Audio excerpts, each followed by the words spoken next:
తర్వాత more than పశ్చిమ గోదావరి జిల్లా భీమవరం ప్రొహిబిషన్ అండ్ ఎక్స్చేంజ్ శాఖ కార్యాలయంలో మంత్రులు చిత్రపటాలకు పాలాభిషేకం చేశారు.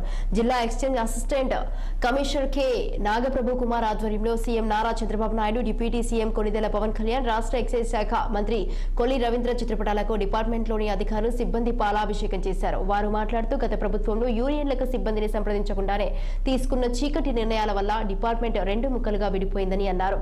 రెండు డిపార్ట్మెంట్లకు సంబంధించి లేకపోవడం వల్ల విధులు నిర్వహించే సిబ్బంది కొరత వల్ల నానా ఇబ్బందులు పడ్డారని అన్నారు. కొత్త ప్రభుత్వం వచ్చిన వెంటనే వారి సమస్యలకు సీఎంకు, డిప్యూటీ సీఎంకు తెలియజేశారని, డిప్యూటీ సీఎం పవన్ కళ్యాణ్ కొద్ది కాలంలోనే స్పందించి నిర్ణయం తీసుకున్నారని తెలిపారు. సీఎంకు, డిప్యూటీ సీఎంకు, ఎక్సైజ్ శాఖ మంత్రికి హృదయపూర్వక ధన్యవాదాలు తెలిపారు. డిపార్ట్మెంట్లో పనిచేస్తున్నటువంటి ప్రతి ఒక్కరికి కూడా ఒక పండుగ రోజు కింద భావిస్తున్నాం. ఎందుకంటే 2020 సంవత్సరంలో మే 10వ తేదీన జీవో 41 ప్రకారంగా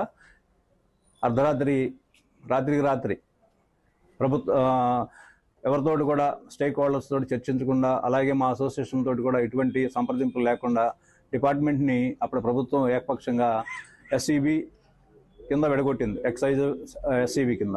తర్వాత ప్రభుత్వం రాగానే మా ఇబ్బందులన్నీ కూడా చెప్పుకోవడం జరిగింది. అలాగే మా డిపార్ట్మెంట్ ముద్దుబిడ్డ అయినటువంటి డిప్యూటీ సీఎం గారు మన పవన్ కళ్యాణ్ గారిని కలిసి ఆయన కూడా చెప్పుకున్నాం, తమ తండ్రి గారు మా డిపార్ట్మెంట్లో పనిచేశారు, మీరు వాళ్ళ డిప్యూటీ సీఎం అవ్వడం మా అందరికి కూడా, మా డిపార్ట్మెంట్లో ఒక వ్యక్తి మా బిడ్డే వాళ్ళ డిప్యూటీ సీఎం అన్నట్టుగా భావించి ఈ మా బాధలన్నీ ఆయన చెప్పడం జరిగింది. తప్పనిసరిగా సీఎం గారి దృష్టిలో తీసుకువెళ్ళి న్యాయం చేస్తామని చెప్పారు. ఈ సభ ఏర్పాటు వల్ల ప్రభుత్వ రెవెన్యూ ఏ విధంగా దెబ్బతింది, అదేవిధంగా డిపార్ట్మెంట్లో ఎటువంటి అసంతృప్తి ఉంది, ఇవన్నీ కూడా ప్రభుత్వ దృష్టికి తీసుకువెళ్ళి వారు ఈ సభని తొలగించేసి మళ్ళా ఎక్సైజ్ డిపార్ట్మెంట్ని ఏకీకరణ చేయడం జరిగింది.